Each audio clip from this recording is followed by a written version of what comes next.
If you walk around those business tech conferences nowadays, you might hear people continually telling you to upskill yourself as if you're inadequate.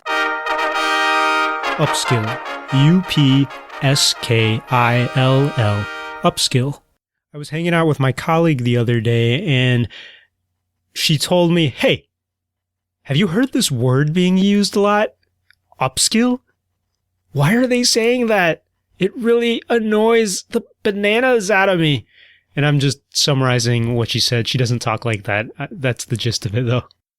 When she said that to me, I was like, oh, yeah, I get what you're saying. Because you know what? I have heard the word upskill being used in different contexts, specifically in the context of tech startups and coding people and people who are making a lot of money being in the tech scene. They and that industry has used the word upskill.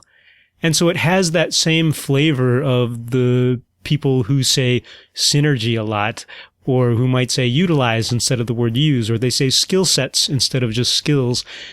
It falls under that category of words for me a little bit. So that category might be called pompous, but no, that's a very big simplification. I think it has that flavor of tech people who want to sound cool, and if you want to upskill, you know, they use that word as a particular language of speaking to other people in that industry. What does upskill mean? It's kind of a portmanteau, a combination of existing common words, a mixture of upgrade and skill, upskill, and it means to upgrade your skills.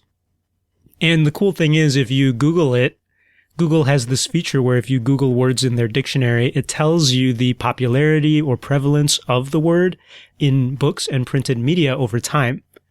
And so you can look up the word upskill in Google, and it shows you that upskill is not used by anybody in printed media until about 1980. So this is a very new word. So we have yet to annoy populations with this word. It's got such a future ahead of it. But the other cool thing is that upskill can have some freedom in its usage.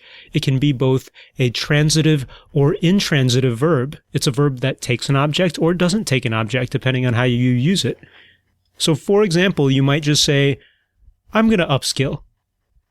And as ridiculous as that might sound to me, it just means, hey, I'm going to learn something. I'm going to improve my skills. I'm going to upgrade my own skills. I am going to upskill. Now, I go to the very popular website, I go to the website of the very popular tech company called General Assembly. I mean, I'm looking at it right now, and I can find a page on there. Well, for those of you who don't know, General Assembly is a code school. It's one of those schools where people pay a significant amount of change to learn how to do web development or data visualization and data analysis and a lot of coding and programming there. And a lot of tech startups are born from there, and oftentimes they are housed in tech co-working spaces. So imagine that. That's the company that I'm talking about. And I go to one of their websites, and they use the word upskill in one of their advertisements. They say, push your team further. Upskill your team in data, coding, digital marketing, design, and more. And so there you go. They used upskill as a transitive verb. Upskill your team. It took an object.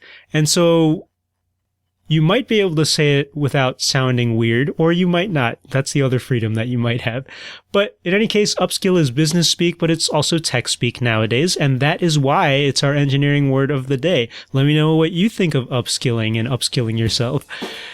If somebody hears this word again, they might upskill themselves. Hey, this is Pius Wong, your host of the Engineering Word of the Day podcast, and also your host of another podcast called the K-12 Engineering Education Podcast. And that podcast is really awesome. You should go on over and check it out. Go to the website, k12engineering.net, and subscribe. Thanks.